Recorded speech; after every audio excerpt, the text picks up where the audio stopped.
और मैं सिर्फ एक छोटी सी गुजारिशात के साथ ये अर्ज करूंगा कि तमाम चीफ साहबान की नजर, जितने भी चीफ साहबान हैं, चाहे वो आर्मी के हों, चाहे वो अदलिया के हों, जितने भी हों, सबके लिए ये है कि चीफ साहब बहादुर चोरा डाकुआ कातलों कोलों चोरा डाकुआ कातलों बारे की पुछदे हो, ये तुहानू की दसणगे ते जिंज वसदे ने किंज वसणगे।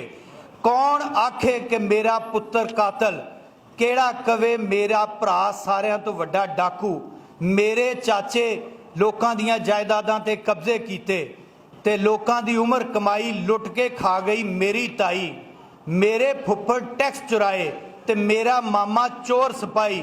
चीफ साहब बहादुर दित्ती है कदी किसी ने अपने जुर्म दी आप गवाही, केड़ा पांदा अपने हाथ नाल अपने गल विच मौत दी फाई। औखा सप तो मणका मंगना, शेर दे मूँह चों बोटी खोनी, होनी नहीं हुंदी अनहोनी।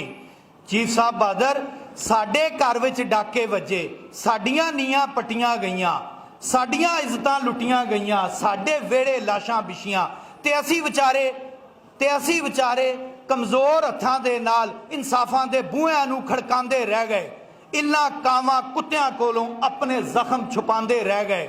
चीफ साहब बहादुर दर्दां कोलों लो शहादत, जख्मां तो तस्दीक करा लो, आज़ादी दी पहली फजर तो लैके हुण तक इस धरती ते डुले हुए सारे लहू दी कसम चुका लो। जो बोलांगे सच बोलांगे, सच दे बाज ना कुछ भी बोलांगे। चीफ साहब बहादुर पता तुहानू भी तो होना है कि 20 कनालां दी कोठी दे विच 40 कुत्ते, 20 नौकर, 10 कनीज़ां, 5 पंजारो कित्थों आईयां।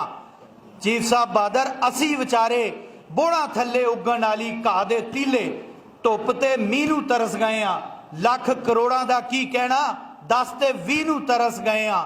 चादर चार दीवारी दे राज तो पहला शहर दियां गलियां दे विच सुख दी नींदर मिठी चादर तान के सौंदे सां ते हुण घर दे अंदर बूहियां नूं जंदरे मार के सारी रात जागदे रहने आ। चीफ साहब बहादुर जेकर सानू साडे ख्वाब दुआ नहीं सकदे, सानू साडी नींदर लै दिओ, असी भी इस मुल्क च अपने बच्चों वास्ते कुछ छड़ के जाना चाहते हैं। और मैं सिर्फ एक छोटी सी गुजारिशात के साथ ये अर्ज करूंगा कि तमाम चीफ साहबान की नजर, जितने भी चीफ साहबान हैं, चाहे वो आर्मी के हों, चाहे वो अदलिया के हों, जितने भी हों, सबके लिए यह है कि चीफ साहब बहादुर चोरा डाकुआ कातलों कोलों चोरा डाकुआ कातलों बारे की पुछदे हो, ये तुहानू की दसणगे ते जिंज वसदे ने किंज वसणगे। कौन आखे कि मेरा पुत्र कातल, केड़ा कवे मेरा भरा सारियां तो वड्डा डाकू, मेरे चाचे लोकां दियां जायदादां ते कब्जे कीते ते लोकां दी उमर कमाई लुट के खा गई मेरी ताई, मेरे फुफ्फड़ टैक्स चुराए ते मेरा मामा चोर सिपाही। चीफ साहब बहादुर दित्ती है कदी किसी ने अपने जुर्म दी आप गवाही, केड़ा पांदा अपने हाथ नाल अपने गल विच मौत दी फाई। औखा सप तो मणका मंगना, शेर दे मूँह चों बोटी खोनी, होनी नहीं हुंदी अनहोनी। चीफ साहब बहादुर साडे घर विच डाके वजे, साडियां नीयां पट्टियां गईयां, साडियां इज्जतां लुटियां गईयां, साडे वेड़े लाशां बिछियां ते असी विचारे कमजोर हत्थां दे नाल इंसाफां दे बूहियां नूं खड़कांदे रह गए, इन्हां कावां कुत्तियां कोलों अपने जख्म छुपांदे रह गए। चीफ साहब बहादुर दर्दां कोलों लो शहादत, जख्मां तो तस्दीक करा लो, आज़ादी दी पहली फजर तो लैके हुण तक इस धरती ते डुले हुए सारे लहू दी कसम चुका लो। जो बोलांगे सच बोलांगे, सच दे बाज ना कुछ भी बोलांगे। चीफ साहब बहादुर पता तुहानू भी तो होना है कि 20 कनालां दी कोठी दे विच 40 कुत्ते, 20 नौकर, 10 कनीज़ां, 5 पंजारो कित्थों आईयां।